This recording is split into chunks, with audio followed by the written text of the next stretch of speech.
Hello, everybody. Welcome to today's webinar Wednesday.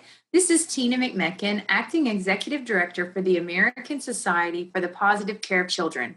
Our mission is to prevent child abuse through positive parenting, advocacy, and education. We're delighted to be joined today by Lori Poland, who's the founding Executive Director for EndCAN. So, Lori, why don't you tell us a little bit about yourself and about EndCAN? Sure, I'd love to. Thank you. First, thank you for having me. I'm delighted to be here.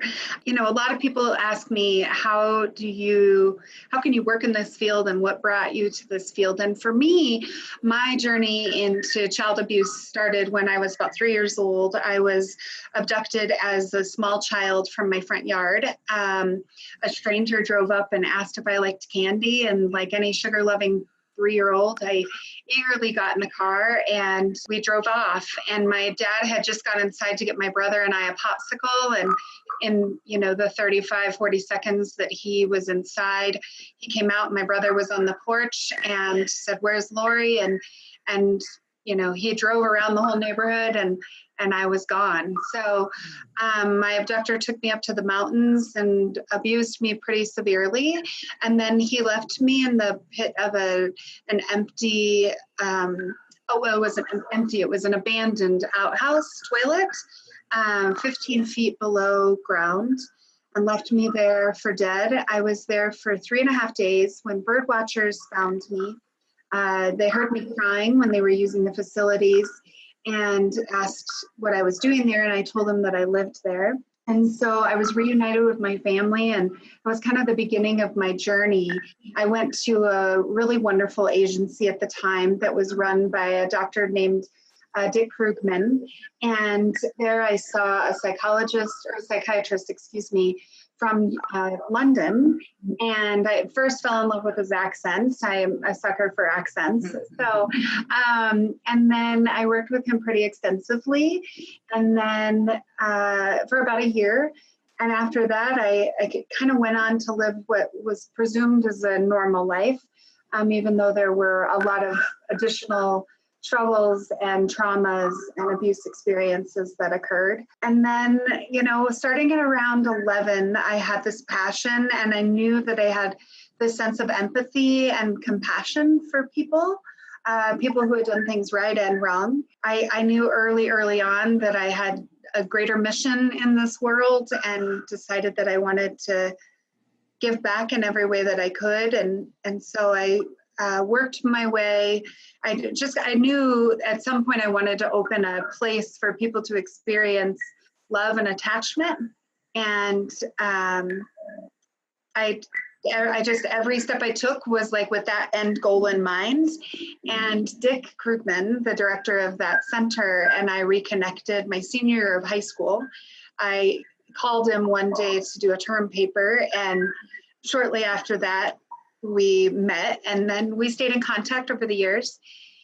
And about 8 years ago or so, we started meeting a little bit more frequently, and I asked him to be my mentor. Nobody in my family had ever gone to college or gotten a degree or, kind of worked in the professional field. And so I didn't really have any models for what that looked like. And Dick was obviously a very successful person. He had become the dean of the medical school at Colorado University University of Colorado Health Sciences Center. And Dick and I started a couple of years ago. We started meeting more regularly when he retired as dean after 25 years. And we were having those same conversations regularly about how there is a national organization that represents every disease, every type of cancer, every illness that one would experience. There's a national organization for 20 genes, but there was no national organization that helped with child abuse. There's a Prevent Child Abuse America who do phenomenal things, but they focus solely on prevention. And all of these other national organizations work on research, they do prevention, they do education and training, they do a lot of advocacy, and really help the globe and ultimately the government and everyday people understand that issue a little bit better.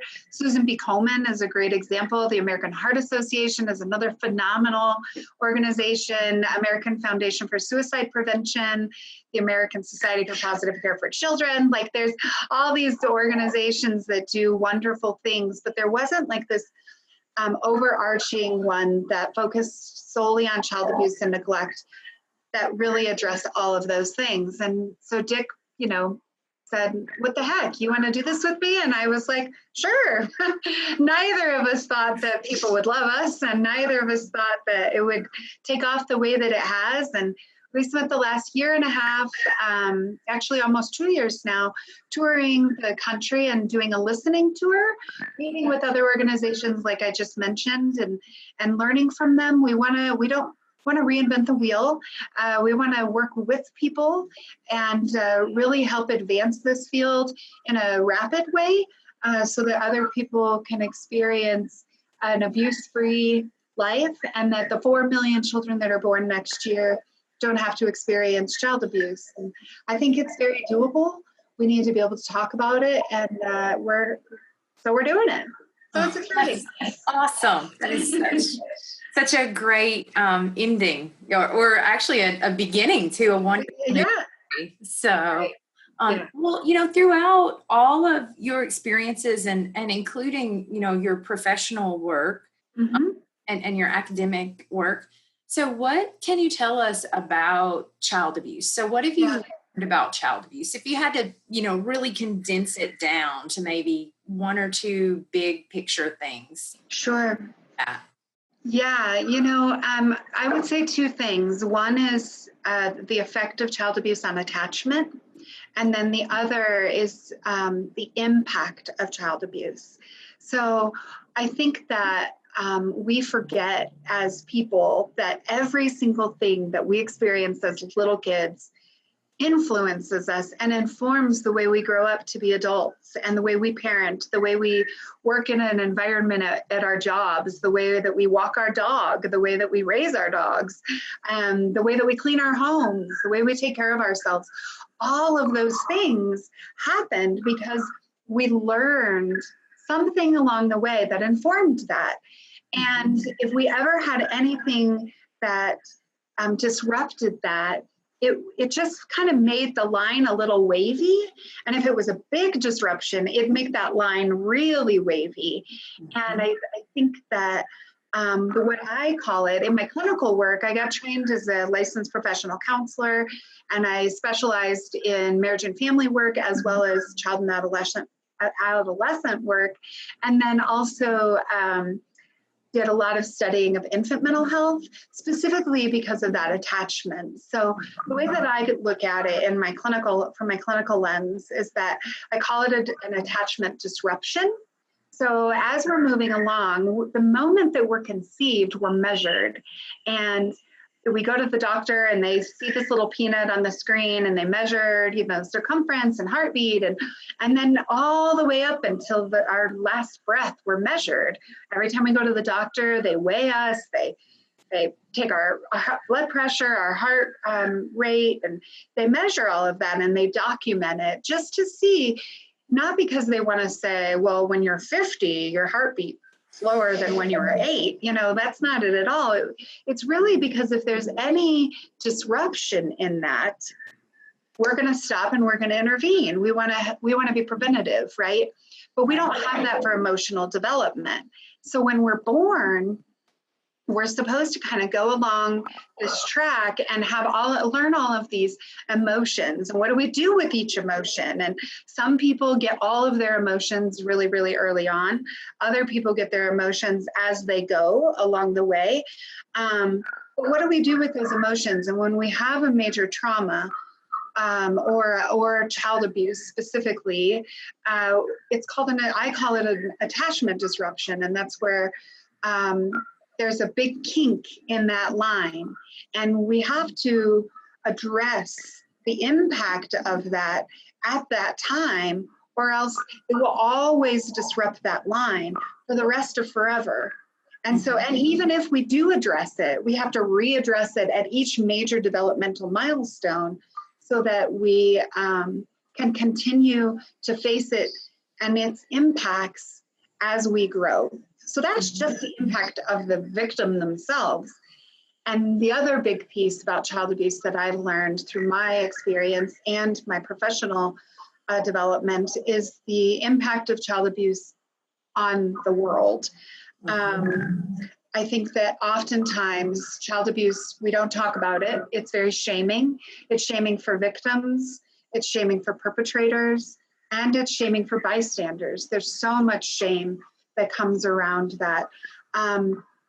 But the impacts of child abuse affects siblings, it affects cousins, it affects family dynamics, it affects parents, it affects the parent that didn't protect the child if the other parent was the perpetrator. It affected my family and continues to affect my family to this day, 35 years later, in a really, really hard way. And not because I did anything wrong or my dad did anything wrong or anything like that, but the impact of that experience, every single person that it touches, it's like a bomb that even miles and miles and miles away, it can have an impact or a earthquake or something, right? And we don't give enough credit to that. We don't give enough value to that. And I think that as a culture, I'd love to see that change. Mm-hmm. Well, thank you for that. That is a fascinating description. And it reminds me of sort of systems thinking, which is like a pebble makes a ripple in the water. Exactly. The ripple effects of child abuse. Yeah. Right? Yep. Well, at the American SPCC, our focus is on child abuse prevention through positive parenting, advocacy, and education. And we've discovered through some qualitative research that positive parenting means different things to different people. It's sort of a broad umbrella term. Right. And the three main themes that we've uncovered are, spending quality time or actually being present with the child when you're with the child, meaningful, open communication, and trying to reinforce the positive behaviors rather than always for the negative, right? So those are just from all the people that we've talked to, those are the three sort of emergent themes. But based on your experience and expertise, it would be awesome if you could tell us what positive parenting means to you.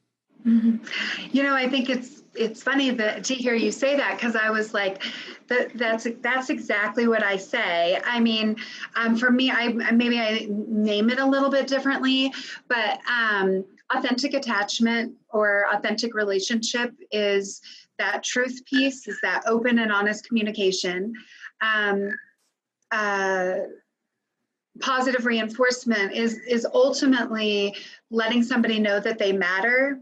And I don't care how old you are, you just want to matter. Like, I'm 38 years old, and I have a lot of days where people say hurtful things, or they, look at me weird down the hall, and I'm like, your body language is saying so much, right? And I just want to matter. And so letting children know that they matter is another big piece.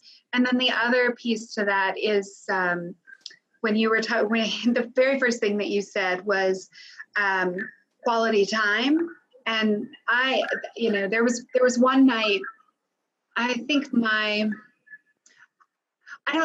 son was maybe like 1, and he's 5 now, almost 6. And I was on the phone, and I was in the middle of this big phone call, and I was trying to make dinner and trying to make lunches. And, I'd been in this field for so long, and I'd always said quality time, spend time with your kids, right? Like, I'd always said that. And I just looked at him, and he just looked so alone. He was really mad and throwing a temper tantrum, but I needed to finish this call. And I said to the person on the phone, right now I need to let you go. I need to be a mom real quick. Not real quick, but like sometimes you can only do it real quick, right? Because dinner will burn, and then they'll be mad at you, right? So like, there's the reality of some of it. And so I hung up the phone, and I just sat on the kitchen floor with him, and he was sitting on this little step stool, and I just was with him, and we just kind of talked for a minute and we engaged, and it didn't take long before all of a sudden he was smiling. And then he stood up and he just gave me the biggest, greatest bear hug. And I realized in that moment, like, this is the child number 3, right? I'm like, oh, really? It took me this long to like, ding. But for me, it was that moment said to me, it reinforced quality time. But what it really said was undivided attention. Mm-hmm. That the quality time isn't, quality is different to everybody. A positive parenting is different to everybody. But when we give somebody our undivided attention, where we put our phones down, let dinner burn or turn it on simmer, hang up, the phone, turn off the television, and just like be with them. And I'm like scrunching as I'm saying this, because for what I teach the parents that I work with in my practice is get down on their level, like see them, be with them. And then all of a sudden, like their heart opens up and they feel like they matter. And then, like all that then you can have open communication and all that other stuff just falls into place because you're giving them undivided attention. And so it's wonderful that you have learned this from your followers, because that's exactly the way that I look at it. Maybe just translating it a little bit different, but that's just wordsmithing. It's all the same, right? So, yeah. Cool. Well, we're hopeful that these themes that we've learned about and translating that into specific strategies and best practices for parents is in some way going to, in the next generation, prevent child abuse. And so what are your thoughts on how positive parenting can be a child abuse prevention tool? Absolutely. So one thing is that it's already worked. So if we look back 50 years ago, corporal punishment was a pretty big way of parenting. I mean, the way my grandfather specifically was raised was that if he got out of line, he got put right back in line, and not with words and not by going to his bedroom, but he got a whooping. And it wasn't just a whooping with a hand. He had to choose which torture device his dad would choose that, right? Like he'd pull a belt off the wall or he'd pull a whip or, whatever. And our school systems did the same thing. And some of them may still do that, but we're improving, right? So my mom went to Catholic school as a little girl, and whenever she like missed a problem, she would have to go up to the wall and choose which paddle she would get spanked with, or put her hands out on her desk and get smacked with a ruler, right? That doesn't happen very often anymore. Like the mass majority of our population doesn't treat our kids that way. We've learned, my grandparents learned that my grandpa didn't have to beat his kids with a belt in order to teach a lesson. My grandpa certainly spanked, and he spanked my dad, and then my dad was like, well, I don't really need to do that, right? I mean, granted, there were a couple of times, I'm sure, as a child that I probably don't even remember where I was spanked, but that wasn't the way my parents disciplined me, right? And instead they used positive parenting, and so like that right there is like an example of how it took a generation and it already worked. And if we can continue not enabling children or not letting them get away with things, but really like teaching them respect and integrity and some of those core values, that you get to be the change you wish to see in the world, and that if you treat people with respect and kindness and compassion, they want to matter. And it doesn't matter if it's your child or a stranger on the street. Every single person wants those same things: quality time. They want to matter, and they want to be heard, right? We all just want to be heard. It's okay that we have different opinions. It's okay that we are red or blue or purple or whatever color we want to look at. None of that really matters at the end of the day, because behind all of those beliefs is a heart and a human. And I think that it absolutely will change and continue to grow and change if we keep having these kinds of conversations. Well, I couldn't agree more. And the next question I have for you, you already shared a fantastic strategy with us. I was going to ask you for, your best practices or your specific tips or strategies for positive parenting. You already said, you were on the phone and you just said, I'm going to pay attention to everybody. But so I hope I didn't steal your thunder there earlier. No, I have lots. You have another one or another strategy or nugget, you can share with us? Yeah. And it's specifically for parents of kids that are like 8 to 20, because those are hard years, right? Like we're in the throes of it, right? And nowadays with our ability to check out, it's so easy for us to just fall into Facebook or fall into TV or fall into video games or just kind of decompress and disconnect.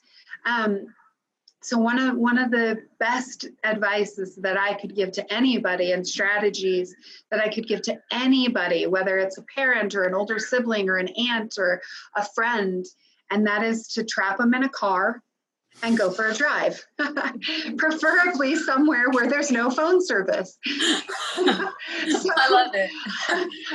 I live in Colorado and we have these beautiful mountains, and much of the mountain range has no phone service. And so when my kids are struggling, I'll put them in the car and we'll just go for a drive, and we'll drive for an hour, 2 hours. We'll find some dirt road. My favorite thing to do is to get lost. And I love to just take a turn on a road that I have no idea where it leads and find my way out, right?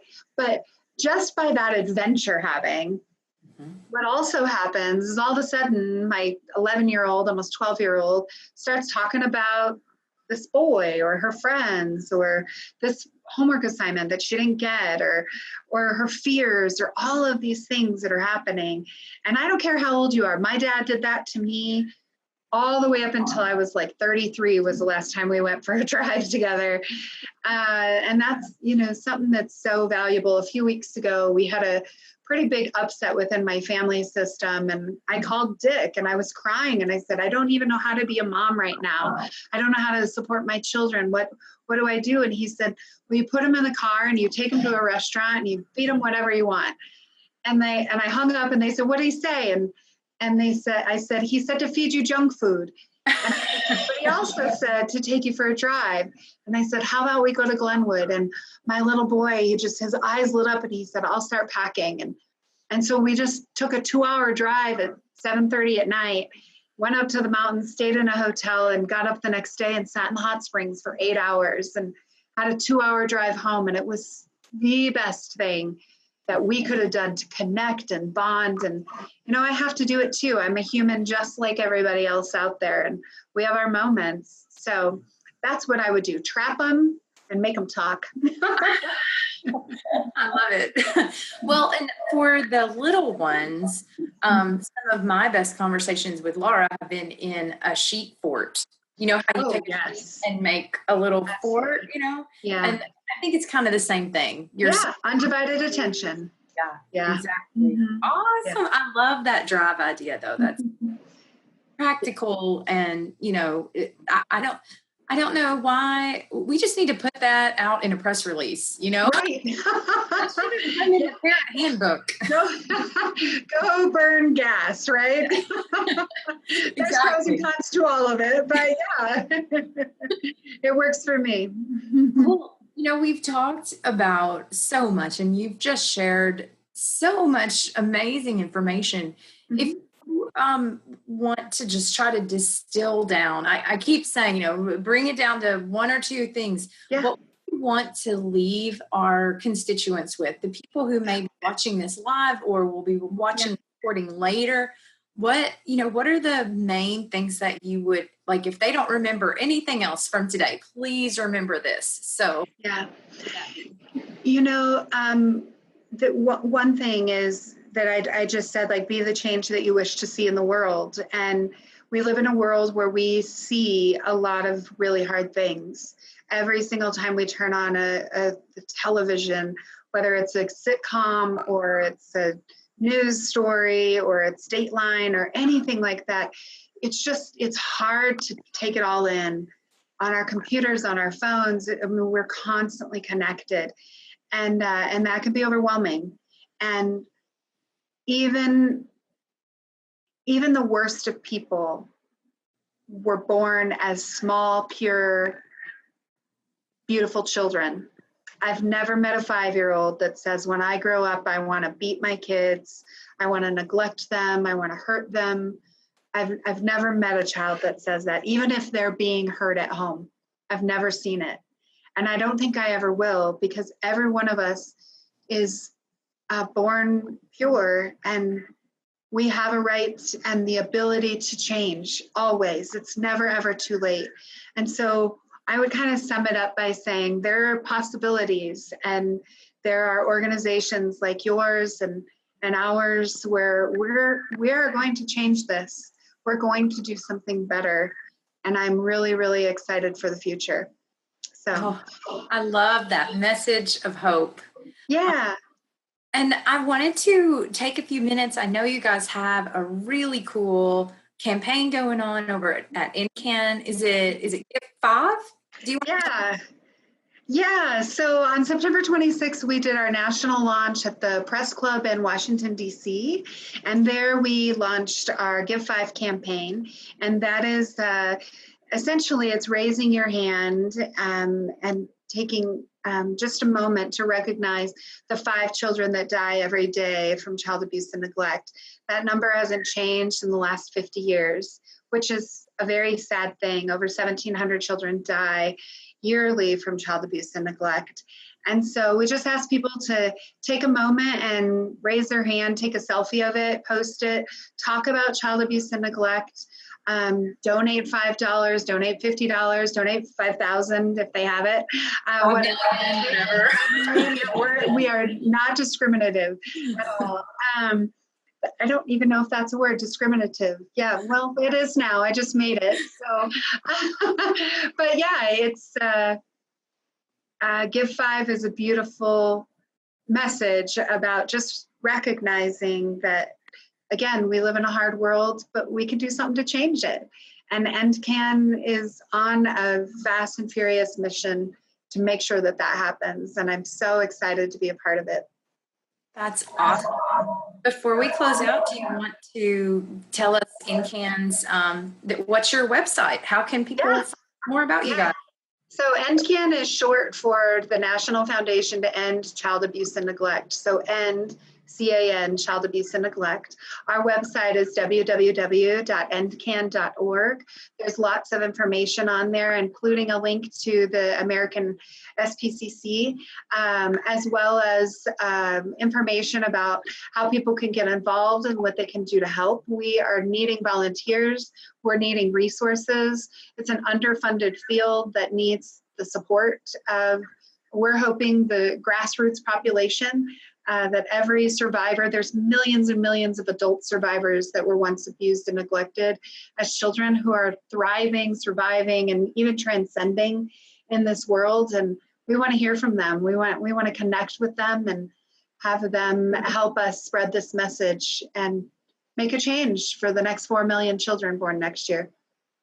Well, I love it. I enjoyed our time together so much, and it makes me feel so hopeful to talk with you and to learn about EndCAN and what you guys are doing. And I really appreciate you taking time out of your busy schedule to meet with us and get this recording out, and you guys can share it and it will all be good.